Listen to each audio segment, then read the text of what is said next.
Morning everyone. এদিকে তখন উঠটা সেরা দেখি কিতা যে বইনে আমার লোক এটারে ঘুম পাতাইছিল রাত্রে পুতুলটারে। আর বাইরে বাইরে হতে হতে কি রোদ।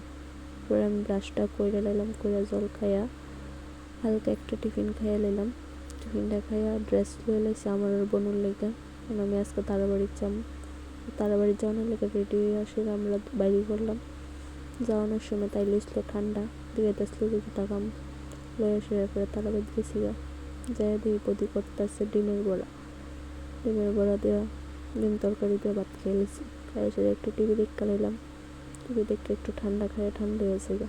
এরপরে বদি গরম করণের লেগে বানাই লাইছে ভর্তা খাইয়া তো জালে মানে কি কম পুরা গরম হয়েছে গা। জেনি কইতাছিল যে আমার দিছ না গেলে, আমি কইছি আমরা কিপটা ভাই। জেনি কইছে আচ্ছা। এরপরে আমরা এদিকে দেখতে লাইতেছিলাম ফটোর অ্যালবাম দেখে বয়ে গেছিলাম গা। আমি অ্যাসাইনমেন্ট করতাম কারণ আমরা কলেজ স্টুডেন্ট, তো অ্যাসাইনমেন্ট তো মোস্ট ইম্পর্টেন্ট। আমার বুদ্ধি কইতাছিল হাই। আর জেনির এদিকে বুদ্ধি কইতাছিল যে তৃষার অ্যাসাইনমেন্টই কইরা দে। জেনি কইতাছে না ভর্তা দিছে না লেগে আমি কইরা দিতাম না। এরপরে এদিকে দেখো আমরা সবাই নাচতাছি।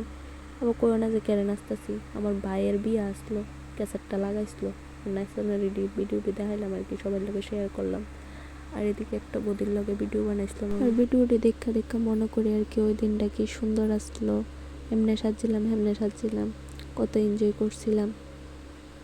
আর বেঙ্গাইও যে দেখো তুমি কেমনে আসলা, বদিরে কই দাও বদি তুমি হাসছো না, আমার প্রতি তুমি দি কেমনে রইছো, এডি আর কি ফাইজলামি করি। তো এটি স্মৃতি হিসাবে সবার কাছেই থাকে। মুহূর্তটি মানে ভুলার মতো না আর কি আর কম। দেখো ভিডিওটা কেমন লাগছে অবশ্যই জানাই।